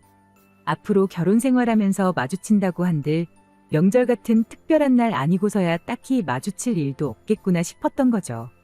그런데 저희 결혼하고 몇 달 지나지 않아서 두 명의 신우가 전부 시댁으로 들어와 버리게 돼버렸어요. 큰 신우네 아주버님이 월급만 모아가지고 언제 부자가 되겠냐고 인생 역전 한번 해보자고 신우 몰래 집까지 담보로 잡아다가 주식을 했는데 반년도 안 돼서 쫄딱 망해가지고 오갈 곳이 없어진 거 시부모님이 받아주셔서 시댁에서 같이 살게 되었던 거예요. 그 와중에 둘째 신우도 무슨 짓을 한 건지 10년 몸담은 직장에서 잘리게 되면서 시댁으로 다시 돌아와 버린 겁니다. 남편하고 본격적으로 다툼이 심해지기 시작한 것도 두 신우가 전부 시댁으로 기어들어가면서부터였어요. 그동안은 시부모님이 노후할 돈 아끼게 니들 돈 써야겠다고 용돈 좀 달라시면 기분은 언짢을지언정 효도한다 생각하고 그 돈 들이고 끝나면 될 일이었거든요. 그런데 하필이면 시댁이 저희 집하고 가까웠던 게 문제였어요. 식구가 많아지니까 집이 비좁아서 죽겠다며 시도 때도 없이 너나 할 것 없이 번갈아 가면서 저희 집에 찾아오기 시작하면서 점점 남편과의 사이가 안 좋아지기 시작했습니다. 나중 가선 그냥 당연한 듯이 온 가족이 저녁 때만 되면 저희 집에 찾아오는 게 일이었어요. 저희가 신혼집을 일부러 시댁 근처에 구하려고 구한 게 아니었어요. 저희 신혼집이 실은 친정부모님께서 노후 대책 겸해서 예전부터 가지고 계시던 아파트였습니다. 10년 전에 샀을 때보다 집값이 거의 2배 이상 뛰었으니 노후 대책 완전히 성공하신 거고 효자 노릇 톡톡히 하고 있는 그런 집이었어요. 저희가 결혼할 때쯤 마침 살고 있던 분이 이사를 나가게 된 덕분에 타이밍이 얻어 걸려서 저희가 그 집에 살게 되었던 거고요. 어차피 새로 세입자 구하려면 해야 되는 거라고 친정부모님께서 집도 싹 다 고쳐주셨고요. 그냥 주셨다면야 참 좋았겠지만 아무래도 노후 대책으로 가지고 계신 아파트였다 보니 저희가 적당히 돈 모아서 좋은 집 구해 이사 나갈 수 있을 때까지 그냥 살게만 해주신 거였습니다. 사실 대출 걱정 없이 살 수 있는 것만 해도 감지덕지한 상황이었어요. 그런데 하필이면 그 집이 마침 시댁에서 가까운 거리에 있었던 겁니다. 아무튼 친정부모님 집에 살게 되었다 보니 저로서는 결혼 비용을 따로 준비할 필요가 없었어요. 그래서 남편 돈으로 혼수 채우고 결혼식 비용하고 다 했습니다. 제가 모아놓은 돈은 그대로 두기로 하고요. 어차피 결혼하면 공동재산이 되는 건데 그런 것까지 반반할 필요는 없다고 생각했던 건데 그런데 시어머니나 신우들은 그걸 두고 제가 땡전 한 푼 없이 몸만 시집 온 거라 받아들인 게 문제라면 문제였죠. 내가 아니었으면 공짜로 살 그 집도 없었던 거 모르냐고 따지고 싶었지만 며느리가 시어머니한테 따진다고 한들 제 말이 씨알 만큼이나 먹히겠나요? 그냥 그러려니 하고 말았는데 그게 신우들이 시댁에 들어오고 나니 입이 많아져서 그런가 진짜로 제가 땡전 한 푼 없이 몸만 덩그러니 시집 온 그런 며느리가 되어버린 거예요. 결혼할 때 내 돈 들어간 거 하나 없으니 혼수라도 채워놓은 아들 동생 덕분에 집에 대한 소유권이 지들한테 있다고 착각이라도 한 걸까요? 상식이 있다면 그게 얼마나 억지 주장인지 알 텐데 왜 그걸 모르나 답답하기만 하더라니까요. 뭐 지금 와서 생각해보면 상식이 없으니까 집이 비좁다고 시도 때도 없이 저희 집에 찾아온 거겠지만 말입니다. 아무튼 그런 식으로 시부모님이며 신우며 마치 지들 집인 것 마냥 때를 가리지 않고 저희 집에 드나들기 시작했던 거예요. 백번양보해서 가족이니까 아무 때고 와도 된다고 쳐도 남의 집에 왔다 갔으면 그래도 뒷정리 정도는 도와주고 가는 게 당연지사 아닌가요? 하지만 뒷정리는 항상 제 몫이었어요. 남편은 그래도 밥은 공짜로 얻어먹었지 않냐며 너무 불만 갖지 말라는 식으로 저를 달랬어요. 신우며 시어머니며 저녁 식사는 먹어야 했으니 올 때마다 그래도 자기들 먹고 싶은 거는 하나씩 사들고 왔었거든요. 그게 제가 먹고 싶은 거였든 먹기 싫은 거였든 그건 중요한 게 아니었지만 말이에요. 얻어먹었으니까 치우라는 논리도 어이없었죠. 뭐 그거 말고도 별 말 같자는 소리로 안 그래도 안 좋은 기분을 더 안 좋게 만들어주는 남편 덕분에 그렇게 시댁 식구들이 한번 왔다만 가면 그냥 그날은 남편하고 박 터지게 싸우는 게 일이었습니다. 그래도 남편이 말주변이 없어서 저런 말도 안 되는 소리를 위로랍시고 하는 거고 마음 한구석에는 저한테 조금이나마 미안한 마음은 있을 거라고 늘 그렇게 생각하려고 노력했어요. 다 부모님이고 누나들이니 오지 말라고 할 수도 없고 남편은 남편대로 얼마나 속상하겠나 최대한 이해하려고 노력했죠. 그런데 그게 아니었더라고요. 그냥 며느리니까 이 집에 시집 온 건 내 선택이니까 당연히 참아야 한다는 마인드를 가지고 있던 겁니다. 하루는 누가 그런 건지 벽지에 고추장 양념 같은 걸 발라놨더라고요. 전날 닭발을 사가지고 왔는데 비닐 장갑도 안 끼고 먹더니 양념이 잔뜩 묻은 그 손으로 벽을 짚고 일어나기라도 했었는가 봐요. 지울라니까 이미 물이 제대로 들어서 지워지지도 않고 그래도 새 집에서 사는 느낌이라도 나야지 않겠냐며 저희 부모님이 당신들 돈 써서 도배도 새로 해준 집인데 깨끗하게 쓴다고 하루에도 청소를 몇 번씩 하고 그랬는데 그걸 보니까 너무 화가 나더라고요. 그래서 남편하고 전에 없이 대판 싸웠어요. 거의 이틀 내내 남편하고 말 한마디 안 했죠. 그러다 다음날에 남편이 우리 이렇게 싸워서 뭐 좋을 게 있겠냐고 먼저 저한테 말을 걸어왔어요. 그래도 쥐똥만큼이나마 미안한 마음이 있어서 그런 소리를 하는 건 줄 알았죠. 저도 남편한테 이런 식으로 어머님 아버님이나 신우들 때문에 우리가 서로 싸울 필요가 뭐가 있겠냐고 어디 한번 무슨 좋은 해결책은 없는지 둘이 머리 맞대고 한번 생각해보자고 말을 꺼냈습니다. 그런데 남편이 이미 자기가 생각해 놓은 게 있다며 무슨 생각인지 한번 드러나 보겠냐고 묻더라고요. 얼마나 대단한 방법을 생각했길래 저러는가 싶었는데 세상에 남편 말을 듣고 있는 와중인데도 욕이 절로 나오더라고요. 시댁이 비좁아 터진 이유가 괜히 그런 게 아니래요. 원래는 가족 수가 많았던 만큼 방 4개짜리 40평 넓은 집에 살았답니다. 그런데 둘째 신우가 먼저 취직해서 지방으로 나가 살게 되고 이후 큰 신우가 결혼해서 나가 살게 되고 그러다 남편도 회사 편하게 다닌다고 회사 근처로 나가 살게 되니 시부모님 둘만 사는데 40평 집이 더 이상 필요가 없어졌던 거죠. 그래서 그 집을 정리하고 지금 집을 구하신 거랍니다. 옛날 이야기는 왜 꺼내는가 싶었는데 요는 집이 다시 넓어지면 시부모님이며 신우들이 불편하다고 할 일이 없어지지 않겠냐는 소리였어요.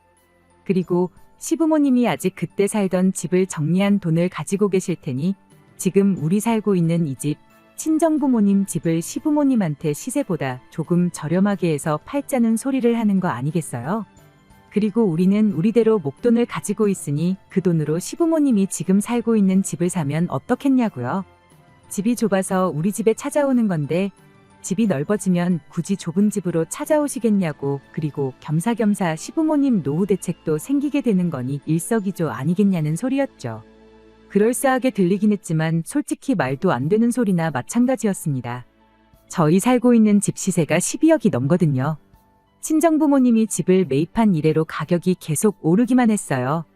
위치가 한강변이기도 해서 앞으로도 집값이 오르면 올랐지 내릴 일은 전혀 없는 집입니다. 시부모님이 아니라 누구한테라도 팔 생각이 있었다면 진작에 파셨을 거 아니겠나요? 주변에 30분만 더 외곽으로 나가면 절반값으로 같은 평수 아파트를 구할 수 있는데 당장 노후 대책 안 되어 있다고 저희한테 용돈을 타가시는 분들이 12억이 어디서 나서 이 집을 친정부모님으로부터 사가겠다고 하는지 싶었어요. 그랬더니 남편이 잠깐만 기다려보라며 엄마한테 돈이 얼마나 있는지 물어보겠답니다. 그러고 남편 통화하는 걸 옆에서 들었는데 예상했던 대로 돈이 한 푼도 없으시다네요. 그나마 있던 것도 주식 때문에 생긴 큰 신운에 빚 갚아준다고 싹 다 털어줬대요. 전화 끊고 나서 그럼 무슨 돈으로 이 집을 사겠다는 거냐 그렇게 물으니 남편이 실실거리면서 가족끼리인데 뭐 할인 같은 거 없냐고 하더라고요. 가진 돈이 한 푼도 없다시는데 할인을 해줘도 무슨 할인을 해주겠냐고 따졌죠. 그랬더니 남편이 한다는 소리가 그럼 이 방법은 어떻냐면서 그냥 이 집에 시부모님하고 신우들 살게 양보해주고 우리가 시부모님 집에 가서 지내면 어떻겠냐는 겁니다. 어떻게 좋게 잘 풀어보겠다고 시작한 대화였는데 저는 이미 화가 머리끝까지 나서 참을 수가 없었어요. 그건 또 무슨 신박한 미친 소리냐고 한마디 했죠. 친정부모님이 딸자식 살라고 비워준 집에 시부모님하고 신우들 살게 하고 우리는 다른 집에 나가 살자는 소리를 말이라고 하고 있는 거냐고요. 그랬더니 남편이 그러더군요. 한 가족이 되어서 그 정도는 양보해 줄 수 있는 거 아니고 따지고 보면 이 집이 장인 장모님이 우리 행복하라고 내어주신 집이지 않냐는 겁니다. 그리고 자기가 하자는 대로 하면 더 이상 시부모님이며 신우네가 집이 좁다고 쳐들어올 일도 없을 테고 장기적으로 보면 그 덕에 우리 다툴 일도 사라지게 될 것 아니겠냐는 거예요. 뭐 집을 팔라는 것도 아니고 잠깐 집을 바꿔 사는 거라고. 둘째 누나가 언제까지 저 집에 있겠냐. 결혼을 하던 취직을 하던 조만간 다시 나가서 살게 될 거라고요. 큰 누나도 그렇대요. 지금이야 가진 돈 다 날려먹고 상황이 그러니 부모님 집에 들어와 살고 있는 거지. 언제까지 그 집에 같이 살지는 않을 거라는 거죠. 우리 집을 양보하면 집이 넓어지는 만큼 집 매형도 기가 살지 않겠냐는 겁니다. 좁은 집에서 가족들한테 치이고 애들한테도 미안하고 그럴 텐데 우리가 도와줘야 매형도 빨리 정신 차리고 심기일전하지 않겠냐는 거예요. 나중 가서는 우리가 지금 뭐 애가 있는 것도 아니고 둘만 사는데 넓은 집이 뭐가 필요하냐고. 젊어서 고생은 사서도 한다는데 좁은 집부터 시작하는 게 우리한테도 좋을 거라는 소리까지 하더라고요. 12억 집에 살아봤자 콧대만 높아져서 우리가 이사 나가야 할 때 되면 비슷한 급 되는 집이 아니면 눈에도 안 찰 거라고 우리 분수에 맞게 살자는 겁니다. 그냥 중간에 닥치고 가만히 있으라고 가만히 있으면 중간이라도 간다고 하고 말을 잘랐으면 이혼이라도 안 했을 텐데 분수에 맞게 살자는 소리에 참아왔던 분노를 전부 터뜨려 버렸어요. 말 한번 잘했다고 돈이 없으면 분수에 맞게 살아야지. 뭘 마누라랑 싸워가면서 장인장모 집까지 비워다가 네 가족들 살게 해줄 생각을 하고 있냐고 한마디 했죠. 시누나 시부모야 네 핏줄이라고 쳐도 네 조카들 체면에 네 매형 자존감까지 챙겨주면서 왜 정작 마누라인 내 기분은 하나도 생각해주지 않냐고요. 그랬더니 한다는 소리가 네가 선택한 결혼이지 않냐고. 결혼했으면 한 가족인데 네 가족 내 가족 따지는 게 보기 조금 그렇다면서 짜증을 내더라고요. 가족이면 서로 도와야지 너무 남처럼 굴지 말라고 한마디 하는데 그때 제 마지막 인내심이 끊어져 버렸어요. 뭐 나만 니네 가족 된 거냐고.